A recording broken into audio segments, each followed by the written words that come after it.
Hi, I'm Andrea Anthony, and you're watching Eat, Drink, and Bake with Andrea. And today we're all about dessert, is an apple cranberry crumb pie.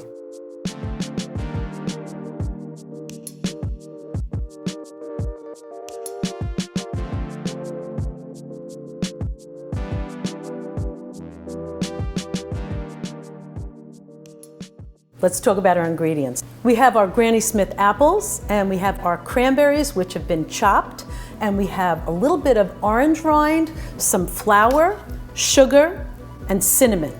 That's the base of our pie, the apples. Then we have the crumb topping, which is very simple. 2 types of sugar. We have our brown sugar, white sugar, flour, butter, and cinnamon. That's it. We're going to mix all that together for a beautiful crumb topping. And of course, our homemade crust. Flour, butter, shortening, very cold water, important, and a secret today. We're using vodka in our pie crust. So we have all of our ingredients, and what's really special about this recipe is that I'm pairing it with mead wine. And the meadery that I'm focusing on is Prairie Rose Meadery, and they were the first meadery to be brought to North Dakota.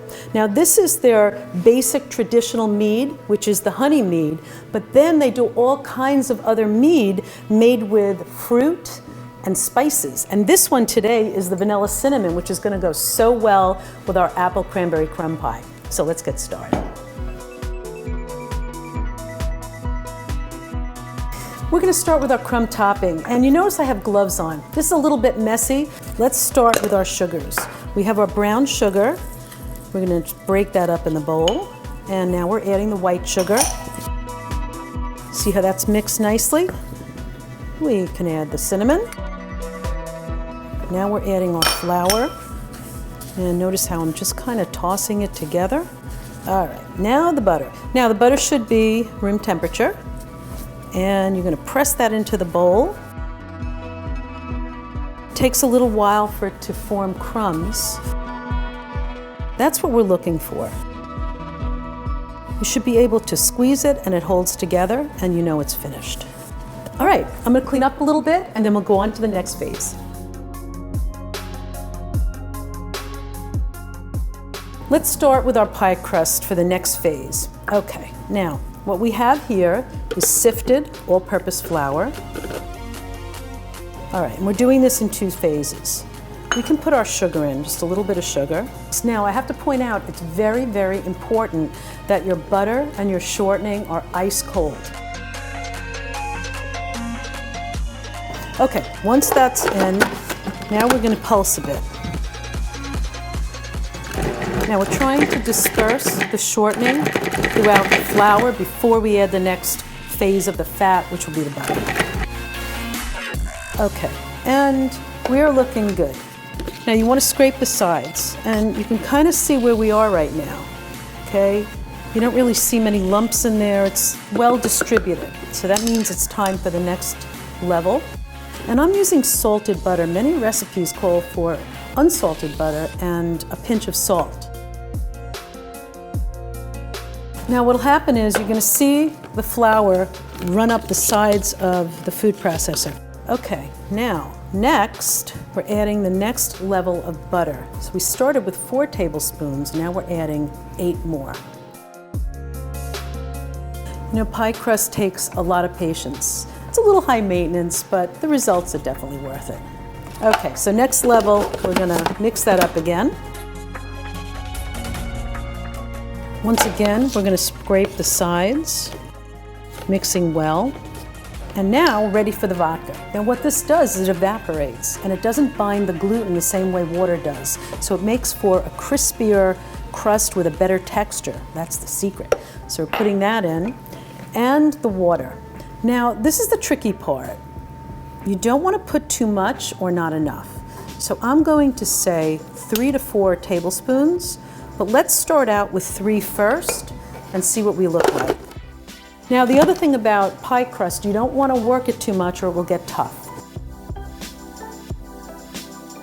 Now you want to feel the dough. Okay, so we see how the dough looks now. When it holds together like that, we know it's ready to roll out. So I'm gonna clean up a little bit. We're gonna get this onto our baking mat and we'll roll out our dough. One thing I want to mention about pie crust, once you're finished mixing it, it needs to be refrigerated for a good 3 hours. So you want to wrap it in plastic, put it in the refrigerator, which we've done, and now we're ready to roll it out. Now you want to make sure if you're using a baking mat or just your countertop, you want a nice amount of flour so it doesn't stick.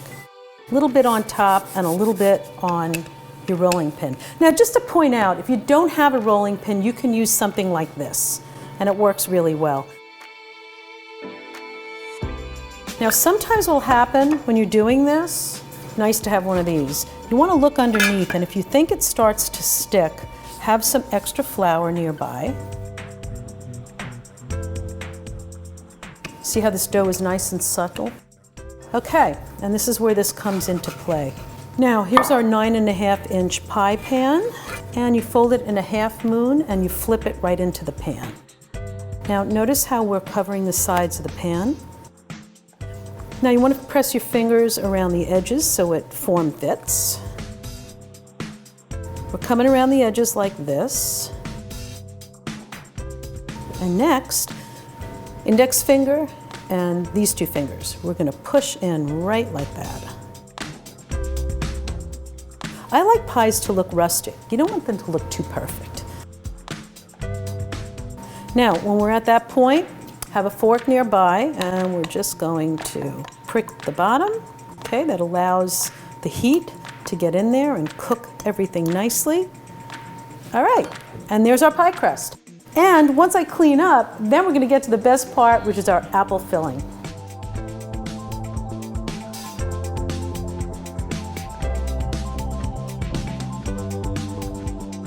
Now we're ready for the filling.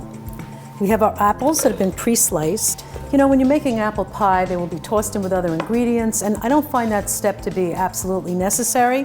So you can just, if they're a little brown, it's not a big deal. All right, so in goes our sugar. I'm using white sugar. Let's add our chopped cranberries. If you're in that time of the year where you can't find cranberries, you can substitute raspberries. It goes really nicely. Or for that matter, strawberries. All right, and we're gonna put our cinnamon in. And this adds a nice flavor. I'm actually using, the recipe calls for orange rind, but I was able to get my hands on some tangerines that were so fragrant. So I'm using tangerine rind, which goes really well. Adds a little bit of a kick to it. And here's our flour. That's gonna thicken our mix. I prefer flour to cornstarch. So our crust is ready, and so are the apples. So let's get those in. And again, notice this is a deep dish crust, which you really need for a crumb pie.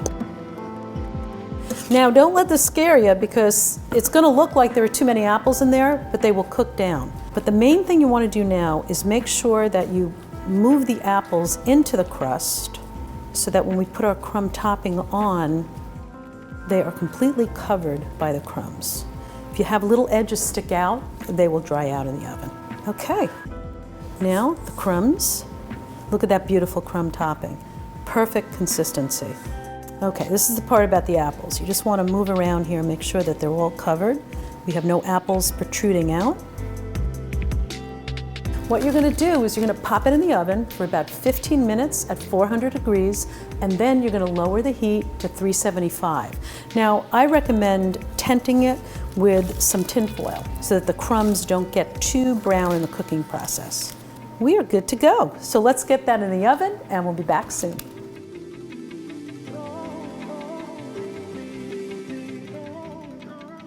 Okay, our pie is looking good.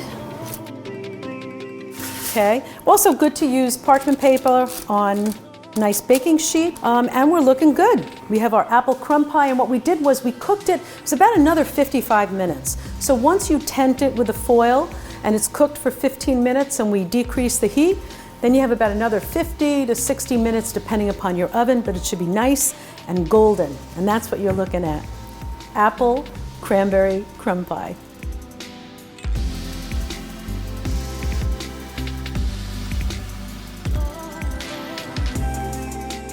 we are pairing the Prairie Rose Meadery Vanilla Cinnamon Mead with our desserts. Such an interesting flavor. You have to check them out. prairierosemeadery.com. Thank you for watching Eat, Drink, and Bake with Andrea. And remember, it's all about great ingredients, step-by-step recipes, and enjoying time with our friends and family. Thank you for watching.